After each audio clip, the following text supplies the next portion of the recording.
Learning limited issue को discuss करेंगे। ये इशू बहुत कॉमन है, तकरीबन हर कोई ये इशू फेस कर रहा होता है। तो इस इशू को किस तरह डील करना है उसको देखेंगे। जब आप अपनी कैंपेन बनाते हैं, पब्लिश करते हैं, तो आपकी कैंपेन लर्निंग फेज के अंदर होती है। यहाँ पर आपको डिलीवरी वाले कॉलम के अंदर लर्निंग लिखा हुआ आ रहा होता है लाइट ग्रीन कलर से। और उसके बाद वो कैंपेन या तो एक्टिव हो जाती है या फिर लर्निंग लिमिटेड में चली जाती है। तो ये जो एक्टिव हो रही है और लर्निंग लिमिटेड में जा रही है, ये एक रूल की वजह से जा रही है जो फेसबुक ने कहा हुआ है कि इस रूल के ऊपर फेसबुक कैंपेन को या तो एक्टिव करेगी या लर्निंग लिमिटेड में भेज देगी। तो वो रूल क्या है कि कैंपेन पब्लिश होने के बाद अगले 7 दिनों के अंदर अगर एक एडसेट 50 परचेजेस ले लेता है तो वो एक्टिव में हो जाएगा। अगर वो 50 परचेजेस नहीं लेता तो वो लर्निंग लिमिटेड हो जाएगा। अब ये रूल है, इसको याद रखें। आप आप एक कैंपेन बना रहे हैं, उसके अंदर आपके फॉर एग्जाम्पल ये कैंपेन है, इसके अंदर 5 एडसेट्स हैं मेरे। अब ये 5 एडसेट अगर अगले 7 दिनों के अंदर पब्लिश होने के बाद 50 परचेजेस ले लेते हैं तो रूल के तहत ये एक्टिव हो जाएंगे। अगर नहीं लेते तो रूल के तहत ये लर्निंग लिमिटेड में चले जाएंगे। अच्छा, लर्निंग लिमिटेड इट सेल्फ कोई इशू नहीं है। लर्निंग लिमिटेड एक तरह से एक वार्निंग है जो फेसबुक आपको देती है। जैसे जब आप ऐड पब्लिश करते हैं तो लर्निंग लिखा आता है, तो वो क्या है, वो एक इंडिकेशन है। फेसबुक आपको इंडिकेट कर रही है कि मैं लर्न कर रही हूँ कि आपका ये एड सेट के अंदर जो ऐड आपने बनाया हुआ है ये किसे दिखे कि आपके पास सस्ती परचेजेस आए।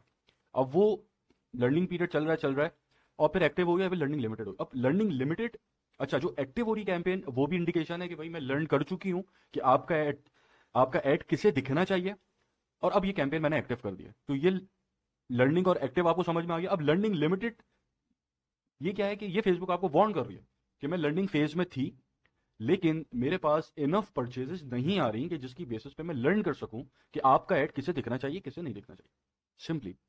अच्छा, अब यहां पर अगले 7 दिनों के अंदर 50 परचेजेस लेना, स्टार्ट के अंदर आप जब नया नया स्टार्ट करते हैं काम, तो ये बहुत मुश्किल है आपके लिए। ठीक है, क्योंकि आप कम बजट से स्टार्ट करते हैं, आप 1,000 रुपये पर डे, 2,000 रुपये पर डे की कैंपेन चला रहे हैं, और आपको अगर एक ऑर्डर 300 रुपये का भी पड़ रहा है तो आपको एक दिन में 3 ऑर्डर आ रहे हैं। ठीक है, अगर आप 1,000 की कैंपेन चला रहे हैं तो एक दिन में 3 ऑर्डर आ रहे हैं, तो आप अगले 10 दिन तक अगर कैंपेन चलाएंगे तो अगले 10 दिन बाद जाकर आपके सिर्फ 30 परचेजेस पूरी होंगी, अगर रोज की 3 आपको परचेजेस आ रही हैं।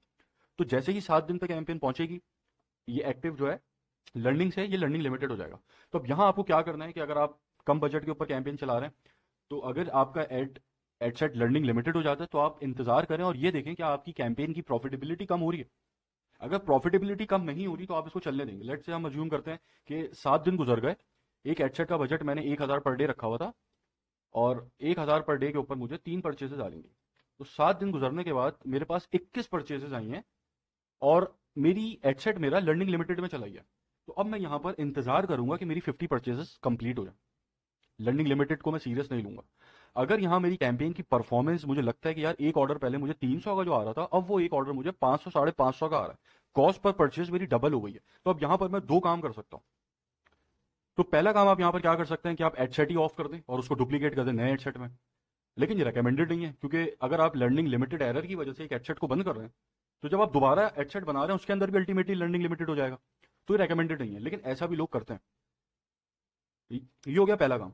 दूसरा काम आप क्या कर सकते हैं जो कि रिकमेंडेड है, वो ये है कि आप कैंपेन अपने एडसेट का बजट बढ़ाएंगे, या अगर कैंपेन बजट ऑप्टिमाइजेशन है तो आप अपनी कैंपेन का बजट बढ़ाएंगे।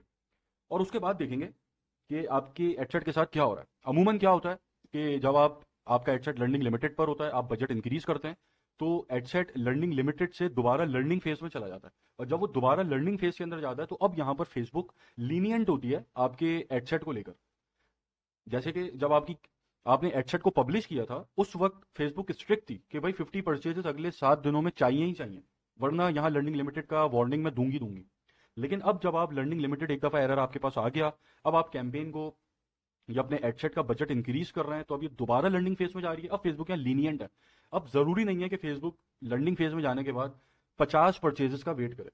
आपके पास ऑलरेडी 21 परचेजेस आ चुकी हैं इस एडसेट के ऊपर, ये लर्निंग लिमिटेड हुआ, आपने बजट अभी अगर आप 1,000 पर डे का बजट था, आपने 1,200 किया, आपका एडसेट लर्निंग फेज में किया दोबारा। अब हो सकता है आपके पास 20 और परचेजेस आ जाएं, 10 और परचेजेस आ जाएं, 5 और परचेजेस आ जाएं, फेसबुक एक्टिव कर दे आपकी कैंपेन, आपका एडसेट एक्टिव हो जाए। ठीक है, तो अक्सर केसेस के अंदर ऐसा भी होता है कि 50 परचेजेस नहीं भी होती फिर भी एडसेट आपका एक्टिव हो जाता है। ठीक है, इसकी भी मैं आपको एक एग्जाम्पल दिखा देता हूँ।